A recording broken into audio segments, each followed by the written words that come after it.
ನೀವೇನಾದರೂ ರಕ್ತದೊತ್ತಡ ಅಥವಾ ಬಿ ಪಿ ಸಮಸ್ಯೆಯಿಂದ ಬಳಲ್ತಾ ಇದ್ದರೆ ಒಂದು ಅತಿ ಸುಲಭವಾದಂತಹ ಮ್ಯಾಜಿಕಲ್ ಮನೆಮದ್ದನ್ನು ಹೇಳಿದ್ದೇನೆ. ಇದನ್ನ ಮಾಡೋದು ತುಂಬ ಸುಲಭ, ಹಾಗೆ ತುಂಬ ಇಫೆಕ್ಟಿವ್ ಆಗಿರುವಂತಹ ಮನೆಮದ್ದು.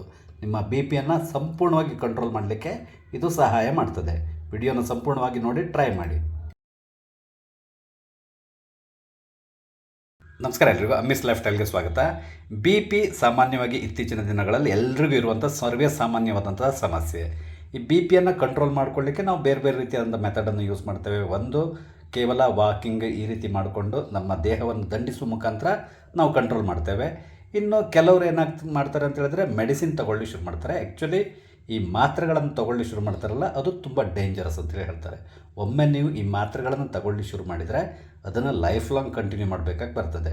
ಅದರ ಬದಲಿಗೆ ನಾವು ಕೆಲವೊಂದು ಮನೆಮದ್ದುಗಳನ್ನು ಉಪಯೋಗಿಸೋ ಮುಖಾಂತರ ನಮ್ಮ ಬಿ ಪಿಯನ್ನು ಕಂಟ್ರೋಲಲ್ಲಿ ಇಟ್ಕೊಳ್ಬೋದು. ಇವತ್ತು ಬಿ ಪಿ ಅಥವಾ ರಕ್ತದೊತ್ತಡವನ್ನು ಕಂಟ್ರೋಲ್ ಮಾಡಲಿಕ್ಕೆ ಒಂದು ಮನೆಮದ್ದನ್ನು ಹೇಳ್ತಾ ಇದ್ದೇನೆ.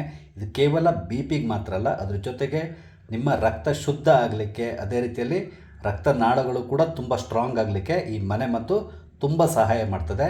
ಹಾಗೆಯೇ ನಿಮ್ಮ ಹಿಮೋಗ್ಲೋಬಿನ್ ಜಾಸ್ತಿ ಆಗಲಿಕ್ಕೂ ಕೂಡ ಈ ಮನೆಮದ್ದು ಉಪಯುಕ್ತವಾಗಿ ಕೆಲಸ ಮಾಡ್ತದೆ. ವಿಡಿಯೋನ ಸಂಪೂರ್ಣವಾಗಿ ನೋಡಿ, ಇದನ್ನು ಟ್ರೈ ಮಾಡಿ. ತುಂಬ ಉಪಯುಕ್ತವಾದಂತಹ ವಿಡಿಯೋ ಇದು. ಈ ಮನೆಮದ್ದು ಮಾಡಲಿಕ್ಕೆ ನಮ್ಗೆ ಬೇಕಾಗಿರುವಂಥ ಇಂಗ್ರೀಡಿಯೆಂಟ್ಸು: ಬೀಟ್ರೂಟ್ ಬೇಕಾಗ್ತದೆ. ನಿಮಗೆ ಬೀಟ್ರೂಟ್ ಬಗ್ಗೆ ನಿಮಗೆ ಹೆಚ್ಚಾಗಿ ಹೇಳಬೇಕಾಗಿಲ್ಲ, ನಿಮ್ಗೆ ತುಂಬ ಚೆನ್ನಾಗಿ ಗೊತ್ತಿದೆ. ರಕ್ತದ ಪರಿಚಲನೆಗೆ ಸಂಬಂಧಪಟ್ಟಂತೆ ಬೀಟ್ರೂಟ್ ಉತ್ತಮವಾಗಿ ಕೆಲಸ ಮಾಡ್ತದೆ. ಹಾಗೆಯೇ ಜೇನುತುಪ್ಪ ಬೇಕಾಗ್ತದೆ ಮತ್ತು ಲಿಂಬೆಹಣ್ಣು ಬೇಕಾಗ್ತದೆ. ಬನ್ನಿ ಇದನ್ನು ಉಪಯೋಗಿಸ್ಕೊಂಡೀಗ ಈ ಮನೆಮದ್ದನ್ನು ಹೇಗೆ ತಯಾರು ಮಾಡ್ಕೊಳ್ಳೋದು ಅಂತ ನಾನು ಹೇಳ್ತೇನೆ. ಮೊದಲಿಗೆ ಈ ಬೀಟ್ರೂಟಿನ ಸಿಪ್ಪೆಯನ್ನು ತೆಗೆದು ಇದನ್ನು ಚಿಕ್ಕದಾಗಿ ಕಟ್ ಮಾಡ್ಕೋಬೇಕು.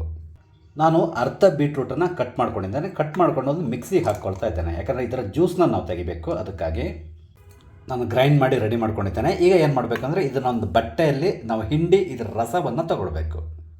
ನಾನು ಬೀಟ್ರೂಟ್ನ ರಸವನ್ನು ಹಿಂಡಿ ತೆಗೆದಿದ್ದೇನೆ. ಒಟ್ಟಿಗೆ ನಮಗೊಂದು 4 ಚಮಚದಷ್ಟು ಈ ಬೀಟ್ರೂಟ್ನ ಜ್ಯೂಸ್ ಬೇಕಾಗ್ತದೆ. ಈಗ ಇದಕ್ಕೆ 1 ಚಮಚದಷ್ಟು ಲಿಂಬೆಹಣ್ಣಿನ ರಸವನ್ನು ನಾವು ಹಾಕ್ಕೊಳ್ಬೇಕು. ಹಾಗೆಯೇ 1 ಚಮಚದಷ್ಟು ಜೇನುತುಪ್ಪವನ್ನು ಕೂಡ ಹಾಕ್ಕೊಳ್ಬೇಕು. ನಂತರ ಇದನ್ನು ನಾವು ಚೆನ್ನಾಗಿ ಮಿಕ್ಸ್ ಮಾಡ್ಕೊಳ್ಬೇಕು.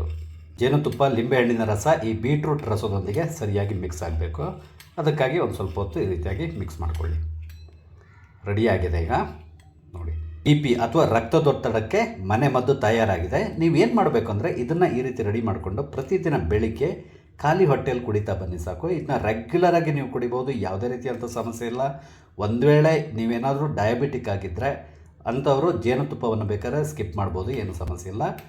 ಇಲ್ಲ ಅಂದರೆ ನೀವು ಜೇನುತುಪ್ಪವನ್ನು ಕೂಡ ಇದರಲ್ಲಿ ಹಾಕ್ಕೊಂಡು ನೀವು ಇದನ್ನು ಕುಡಿತಾ ಬರ್ಬೋದು. ಈ ರೀತಿ ಮಾಡ್ತಾ ಬರೋದ್ರಿಂದ ನಿಮ್ಮ ರಕ್ತದೊತ್ತಡ ಸಂಪೂರ್ಣವಾಗಿ ಕಂಟ್ರೋಲಲ್ಲಿರ್ತದೆ.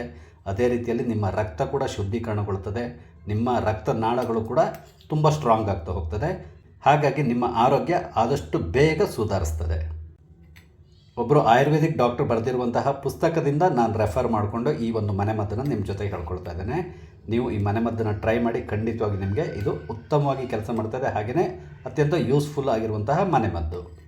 ನಿಮಗೆ ನನ್ನ ಈ ವಿಡಿಯೋ ಇಷ್ಟ ಆದರೆ ಲೈಕ್ ಮಾಡಿ, ಶೇರ್ ಮಾಡಿ. ಹಾಗೆ ಇಲ್ಲಿವರೆಗೆ ನೀವು ನನ್ನ ಚಾನಲ್ ಸಬ್ಸ್ಕ್ರೈಬ್ ಮಾಡಿಲ್ಲ ಅಂದರೆ ದಯವಿಟ್ಟು ಸಬ್ಸ್ಕ್ರೈಬ್ ಮಾಡಿ. ನಾನು ಹಾಕುವಂಥ ಎಲ್ಲ ವಿಡಿಯೋಗಳನ್ನು ನೋಡಿ ನನಗೆ ಸಪೋರ್ಟ್ ಮಾಡಿ. Thank you.